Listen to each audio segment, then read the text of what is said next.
NEET scam news channel से लेके social media तक हर जगह इसके बारे में हर कोई सुन रहा और हर कोई जान रहा है। क्या सिर्फ नीट के एग्जाम में गड़बड़ी हुई है? बाकी के एग्जाम्स बहुत ही अच्छे तरीके से कराए गए हैं। मैं बात कर रहा हूं सीयूटी के एग्जाम की। क्या सीयूटी का एग्जाम बहुत ही अच्छे तरीके से कंडक्ट कराया गया है? इनके प्रेस रिलीज की बात माने तो इनके हिसाब से बहुत ही अच्छे तरीके से पूरे देश में कंडक्ट कराया गया है। क्या यह बात सच है? आज मैं आपको यह साबित करूंगा कि नीट स्कैम से बड़ा स्कैम है सीयूटी स्कैम, लेकिन इसके बारे में चीजें बाहर नहीं आएंगी, इसके बारे में बातचीत नहीं की जाएगी। जो संस्थान नीट जैसे एग्जाम को जिस तरीके से कंडक्ट कराया और जो बातें बाहर आ रही हैं, क्या उस संस्थान पे विश्वास किया जा सकता है कि वो बाकी के एग्जाम्स बहुत अच्छे तरीके से कराया है? कैसे हम विश्वास कर लेंगे? एग्जाम सही तरीके से कराया नहीं गया है, आंसर की और रिजल्ट आने की बातचीत चल रही है, थोड़े दिन में आंसर की और रिजल्ट भी आ जाएगा, फिर तो हो गया, कहानी खत्म। क्योंकि एनटीए की रिस्पॉन्सिबिलिटी रिजल्ट पब्लिश करने तक की ही होती है, वो पब्लिश कर देंगे। क्या होगा हमारे साथ? सीयूटी वाले बच्चों का क्या होगा जिनका एग्जाम ही सही तरीके से नहीं कराया गया है? सारी बातचीत मैं इस वीडियो में आपके साथ करने वाला हूं। क्या हम कर सकते हैं, कितनी हमारे पास उम्मीदें रहनी चाहिए, सारी बातें मैं करूंगा और बहुत ही प्रैक्टिकल ग्राउंड पे करूंगा। सर आप यूट्यूबर हो, आप तो बोलोगे ही स्कैम हुआ है, अभी नीट स्कैम चल रहा है, उसी में आप अपनी भी रोटी सेकना चाहते हो। क्या यह बात सही है? ये आप खुद कमेंट बॉक्स में बताइएगा, सारी बातें मैं आपको बता दूं। उसके बाद शुरुआत करेंगे। सबसे पहले ऐसे बहुत सारे लोग होंगे इस वीडियो को देख रहे होंगे जिनको नहीं पता होगा ये स्कैम की बात कहां से आ गई। सब कुछ तो अच्छे से हुआ है, मेरा सारा पेपर अच्छे से हुआ था, फिर कहां से दिक्कत आ गई? सीयूटी के एग्जाम में बहुत सारी गड़बड़ियां पाई गई। एक जो सबसे बड़ी ब्लंडर थी, जिस बच्चे ने क्वेश्चन पेपर मीडियम अपना हिंदी चूज किया था, उसको क्वेश्चन पेपर जो वो इंग्लिश मीडियम वाला दिया गया। कोई बच्चा अगर हिंदी मीडियम में पढ़ा है, उसको पेपर आप अगर इंग्लिश मीडियम का दे दोगे तो उसके लिए वो पेपर 0 है, कोई मतलब नहीं है। विथ वैलिड पॉइंट्स और प्रूफ्स के साथ मैं इस वीडियो में आपसे बातचीत करूंगा। तो पहली चीज, सीयूटी का एग्जाम अच्छे तरीके से नहीं कराया गया। ये मैंने एक गड़बड़ी बताया, ऐसे बहुत सारी गड़बड़ियां हुई हैं। और जो एग्जाम अच्छे तरीके से नहीं कराया गया और कराने वाली संस्थान ने उस चीज को एक्सेप्ट न करते हुए यह बोल दे कि सब कुछ बहुत अच्छे तरीके से कंडक्ट कराया गया है, एग्जाम बहुत अच्छे तरीके से हुआ है, तो वो एक स्कैम ही होगा। बच्चों के भविष्य के साथ खिलवाड़ करना एक बहुत बड़ा स्कैम है। आप उसका पूरा साल बर्बाद कर दिए। वो साल भर तैयारी किया कि मैं बीएचयू डीयू जैसे यूनिवर्सिटी में एडमिशन लेने जाऊंगा, और उसका पेपर ही आप सही तरीके से नहीं कराए। क्या हिंदी मीडियम वाला छात्र किसी बीएचयू डीयू जैसे यूनिवर्सिटी में नहीं पढ़ने लायक है? आपके अनुसार तो यही बात है। आप कहोगे हमने पेपर दिया, ओएमआर दिया, बच्चे ने ओएमआर फिल किया है, फिर कैसे एग्जाम नहीं कंडक्ट कराया गया सही से? ऐसी बातें, ऐसे रिप्लाईज एनटीए की तरफ से मिलेंगे। मैं बता रहा हूं आगे ऐसा होने वाला है। तो स्कैम, चूंकि बच्चों के भविष्य के साथ खिलवाड़ किया जा रहा है, एग्जाम अच्छे से नहीं कराया गया, तो यह स्कैम है। क्या सीयूटी का पेपर सही तरीके से कराया गया? बिल्कुल नहीं, बिल्कुल भी अच्छे तरीके से नहीं कंडक्ट कराया गया। कई सारे पेपर्स में कई तरीके की गड़बड़ियां आई हैं। जैसे मैंने बताया कि हिंदी मीडियम के बच्चे को इंग्लिश मीडियम का पेपर प्रोवाइड किया गया। बच्चे ने अपने एप्लीकेशन फॉर्म में फिल किया था कि उसको हिंदी मीडियम का पेपर चाहिए। हिंदी मीडियम का पेपर हिंदी और इंग्लिश दोनों माध्यमों में आता है, लेकिन अगर आप क्वेश्चन पेपर इंग्लिश मीडियम का दे दोगे तो सिर्फ पेपर इंग्लिश मीडियम में होगा। तो कोई हिंदी मीडियम का छात्र कैसे इंग्लिश वाले पेपर को सॉल्व कर पाएगा? सबसे बड़ी और सबसे मेजर मिस्टेक तो यहां पर थी। कई ऐसे सेंटर्स थे जहां पे ये बातें आई कि समय कम दिया गया बच्चों को, समय से पहले ही उनकी ओएमआर उनसे ले ली गई। कई जगहों पे उनको ये बताया, उनको कहा गया कि अभी आप इंग्लिश मीडियम वाले से करो, थोड़ी देर में पेपर हिंदी मीडियम में आएगा, लेकिन वो पेपर कभी आया ही नहीं। और उनसे ओएमआर भरवा के वही मतलब फॉर्म जो भी ओएमआर में डिटेल्स होती वो भरवा के वो सबमिट भी करा लिया गया, ताकि ये हो जाए कि बच्चे ने एग्जाम तो दिया ही है। तो इस तरीके की गड़बड़ियां हुई हैं यहां पर। बात आती है कि आप ये कैसे बोल दे रहे हो कि नीट से बड़ा स्कैम है? नीट में तो इतने सारे बच्चे होते हैं, कैसे आप बोल रहे हो कि नीट से बड़ा स्कैम है ये? नीट से बड़ा स्कैम इसलिए है ये क्योंकि यहां पर एग्जाम को ही नहीं सही तरीके से कराया गया है। अगर बच्चा हिंदी मीडियम का है, उसको मैं पेपर इंग्लिश मीडियम में दे दूंगा तो उसके लिए वो पेपर शून्य है। नीट में इस समय जो सबसे बड़ी गड़बड़ी चल रही है वो क्या बातें चल रही हैं कि टाइम कम दिया गया, उसके लिए एनटीए ने ग्रेस मार्क दे दिया जिसका कोई प्रोविजन नहीं था। तो ये बात पूरी तरीके से गलत है। अब इन्होंने कितने को यहां पर जो है वो ग्रेस मार्क दिया, इन्होंने अपनी तरफ से बोल दिया कि 1563, लेकिन उस पर भी कोई क्लैरिफिकेशन नहीं। ऐसे कई सारे बच्चे होंगे जिन्होंने कंप्लेन ही नहीं किया होगा कि समय कम भी मिला। तो ये चीजें सही तो नहीं है। तो वहां पर तो इस तरीके का स्कैम था कि समय कम मिला, ग्रेस मार्क और बाकी चीजें चल रही हैं। पेपर लीक की भी बातें चल रही हैं, वो सब चीजें प्रूफ होंगी तब मैं उस बातों को बोल सकता हूं। अभी प्रूफ नहीं हो चीज। सीयूईटी में क्या किया, आप बच्चे को, हिंदी मीडियम वाले बच्चों को इंग्लिश मीडियम का पेपर दे दिए और फिर कहेंगे कि वो बच्चा कैसे अटेम्प्ट करेगा? उसके लिए तो पेपर शून्य हो गया। समय उसको 2 घंटे एक्स्ट्रा दे दीजिए, क्या कर लेगा वो? बाकी जहां पर समय की समस्या हुई तो हुई, मैं तो उसको ऊपर रख ही नहीं रहा हूं। मैं तो यहां पर सबसे पहले ऊपर क्वेश्चन पेपर मीडियम को रख रहा हूं। इस बात से रिलेटेड सर कोई आप प्रूफ दे पाएंगे? बिल्कुल मैं दूंगा आपको। इधर आइए, ये देखिए, मैं सिर्फ एक सेंटर की एक बात करता हूं, ऐसे बहुत सारी बातें हैं। अभी आप इस बात को खुद भी बताओगे। एक गूगल फॉर्म मैं आपको दूंगा जिसमें आप अपनी प्रॉब्लम्स बताएंगे, फिर मैं लेके आऊंगा सबके सामने कि किस तरीके से कितनी बड़ी गड़बड़ियां हुई हैं।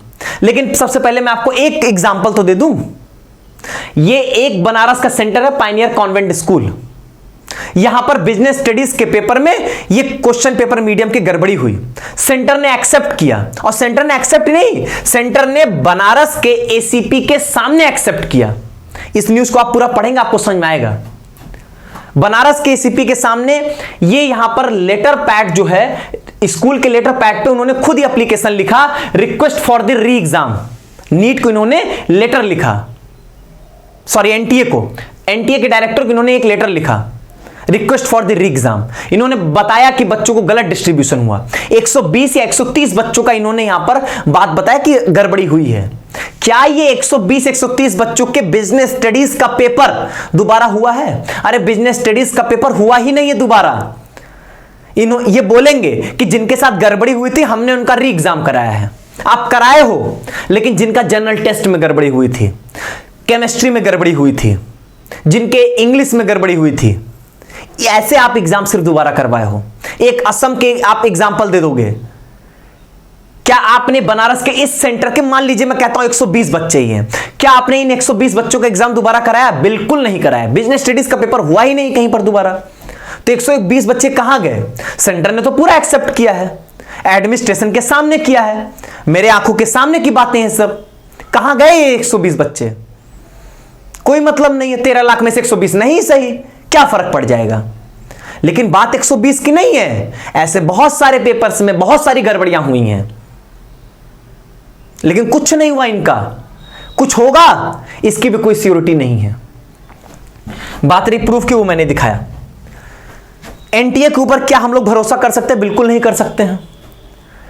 एनटीए नीट जैसे एग्जाम का रिजल्ट जिस तरीके से उन्होंने पब्लिश किया, 14 जून का रिजल्ट 4 जून को पब्लिश करते हैं, एग्जाम जो इलेक्शन रिजल्ट्स आने वाले हैं उसके आड़ में, ताकि किसी को पता ही ना चले।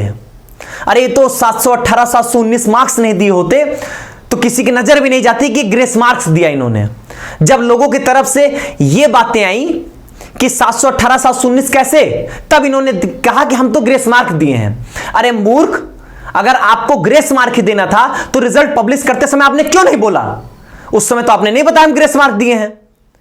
जब एग्जाम हो गया, रिजल्ट आ चुका है, रिजल्ट में जब सब लोग चिल्लाने लगे, तब आप बताते हो कि हम ग्रेस मार्क दिए हैं। अब आज आप बोल दिए कि ग्रेस मार्क उसको गलत हो गया, उसको हटाओ, हम 1563 बच्चों का फिर से एग्जाम ले लेते हैं। आप अपनी बात पे कायम नहीं हो यार, तो कैसे आपके ऊपर भरोसा किया जाए? और 1563 तो वो है ना जिन्होंने इस चीज को रिपोर्ट किया। हर बच्चा रिपोर्ट करने लायक नहीं होता है, सब हाई कोर्ट में जाके अपील नहीं कर पाएंगे। 12th के बच्चे मासूम होते, उनको क्या पता है ये सब? मैं आपको बोल दूं कि जाओ पिटीशन फाइल करो? अरे कैसे बोल दूंगा जी? मैं नहीं जानता हूं क्या क्या क्या सिस्टम और किस तरीके से चीजें होती हैं? क्यों आपको मैं परेशान करूं? कोई फायदा नहीं होगा इस चीज का।